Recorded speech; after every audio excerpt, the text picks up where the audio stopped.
Всем привет! Модель 680 скоро готовится к эфиру. Помимо этого, есть у нас на канале еще много разных обзоров про радиоприемники, но эти устройства, к сожалению, только могут принимать сигнал, тогда как сегодня обзор посвящен устройству, которое не только может принимать, но и способен передавать сигнал. Это первый обзор на нашем канале про рацию. Если будет хорошая поддержка, лайки и комментарии, разумеется, и хороший интерес зрителя к такого рода приборам, пишите, можем развивать и такую тематику. А сейчас посмотрим более подробно. Всем приятного просмотра. KKR24 Technologies.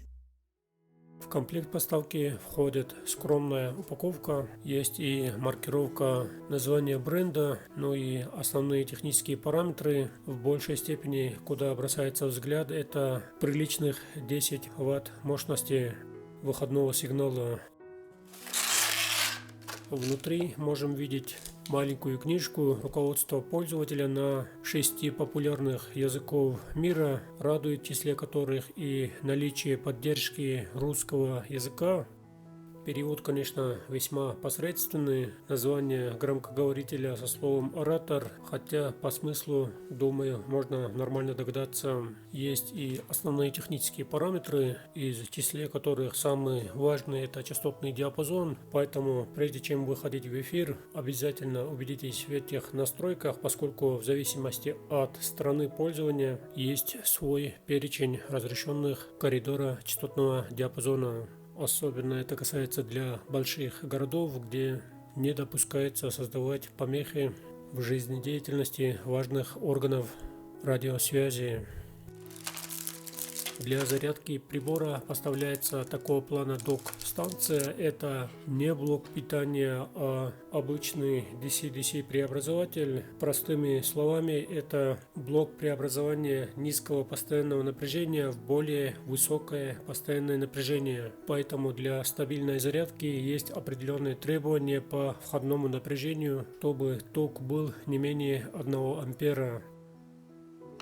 И кому интересно, вот такие габариты.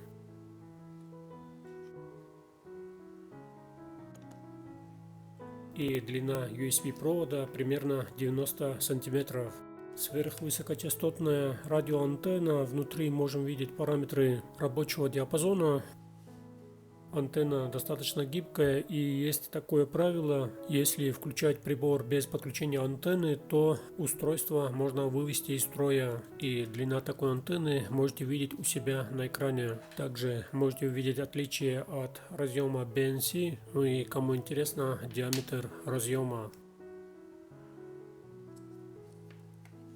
Батарейка в данном приборе занимает приличный объем и добавляет такой приличный вес к устройству. Напряжение аккумулятора 7,4 вольта и емкость 2,6 ампера. На обратной стороне аккумулятора можем видеть открытые контакты элемента питания. Плюс данной схемы — это быстрая установка в док-станцию для зарядки. Не нужно вставлять, вынимать, и все очень быстро. Но обратная сторона, такое открытое питание, непонятно, как поведет аккумулятор в случае короткого замыкания при эксплуатации в местах повышенной влажности и еще более суровых условиях в полевых. Поэтому, мне кажется, предназначение этих приборов в большей степени это применение в торговых центрах для похода, охоты, и при правильной эксплуатации, если еще как-то пригодно, то для рыбалки этот вариант, мне кажется, не самый лучший.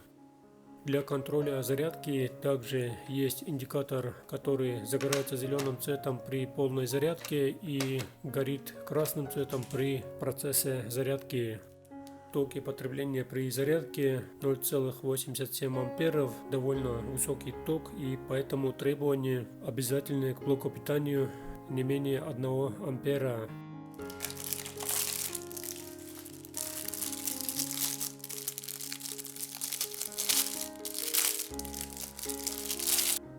Металлический каркас, или правильнее, если называть, металлическое шасси, внутри силиконовая прокладка для герметизации и изоляции.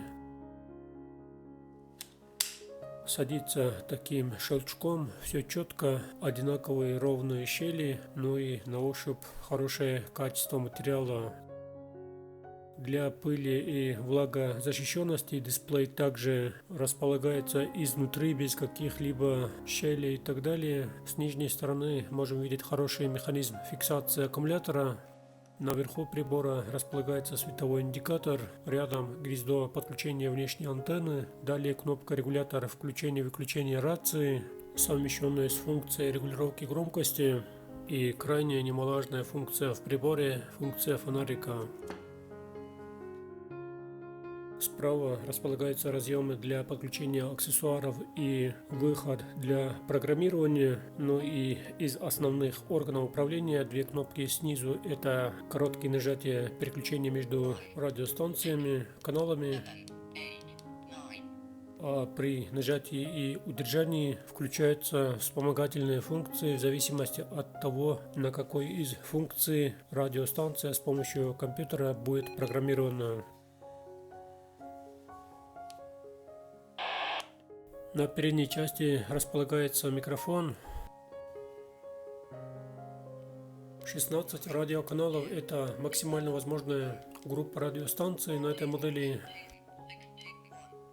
На дисплее видим, появляются вот такие значения, и для нормальной работы на каждом канале есть свой тип выхода связи, то есть пользоваться либо субтоном, либо в зависимости от выбранного канала выходить на связь с помощью уже цифровой связки группы.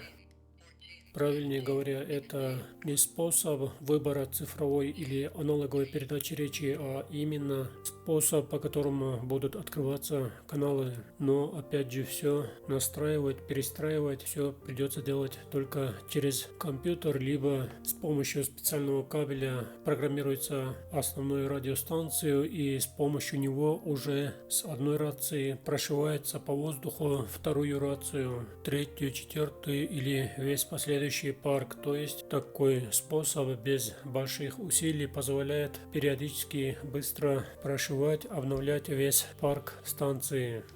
А с помощью самой большой кнопки на приборе, с помощью PTT, как переводится с английского языка, нажимай и говори. То есть, как видим, при нажатии на данную кнопку рабочая передающая станция загорается красным цветом, а тот, что принимает сигнал, уже индикация загорается зеленым цветом, то есть устанавливается соединение, происходит передача речи. В общем, для практического и профессионального применения в данных станциях есть практически все самое необходимое, и даже больше. При наличии навыков и настройки можно вносить изменения в параметры передачи. И кто понимает, думаю, догадались, о чем речь. На нашем канале многие задавались одним и тем же вопросом: может ли такое устройство при наличии соответствующих частотных диапазонов приема принимать переговоры, разумеется, при наличии такого сигнала. Но не так все просто. Как видим, при включенной станции, принимает сигнал, правильнее говоря, есть несущая, но хоть и на другом конце пытаются выйти на связь, но в зависимости от правильной настройки, особенно если на каждом аппарате забиты параметры как частотного диапазона, так и субтона и других параметров, то станция хоть и будет гореть, но сигнал сможет принимать лишь при настройке соответствующими параметрами на обоих устройствах. И если раньше на гражданском диапазоне даже самый обычный телевизор мог принимать по аналоговому сигналу переговоры радиолюбителей, то в наши дни не все так просто, и такой приемник также, конечно, способен принимать при условии, что вещание между станциями идет полностью открытое. Но в эту частоту сегодня попадают даже сигналы от обычной автосигнализации, поэтому наличие несущей это еще не говорит о наличии возможности приема сигнала. проводить технический полный анализ пока нет такой возможности. Если кто знает, пишите в комментариях про название модели качественного сервисного монитора, пусть и даже китайского производства, но чтобы проводить более полный и глубокий анализ. В остальном довольно мощная рация, и для тех, кто хочет самостоятельно настраивать, у данного производителя есть вот такое неплохое программное обеспечение, в котором при наличии соответствующего кабеля спокойно можно производить те или иные настройки радиостанции. В ходе установки на стадии выбора языка появляются вот такие непонятные параметры, но если выбрать центральную, раздел бумаги, и здесь также программа подсказывает выбрать место для установки, оставляем все как есть, и программа успешно устанавливается, и на рабочем столе появляется вот такой значок. И далее для каждого из каналов можем вбивать соответствующие допустимые частотные диапазоны и настройки и спокойно приготовить штаб радиостанции. Помимо установки частотного диапазона, здесь есть еще много дополнительных параметров. По данным настройкам уже есть много разных обзоров, поэтому не вижу особого смысла повторять все то же самое. Далее посмотрим и токи потребления. На включенной станции смотрим ток потребления всего лишь 60 мА. Регулировка громкости также особо при отсутствии сигнала не влияет на токи потребления. При установке сигнала видим, появляется ток потребления более 2 ампер, и здесь можно предположить, что станция настроена на максимальную мощность передачи максимальной мощности сигнала.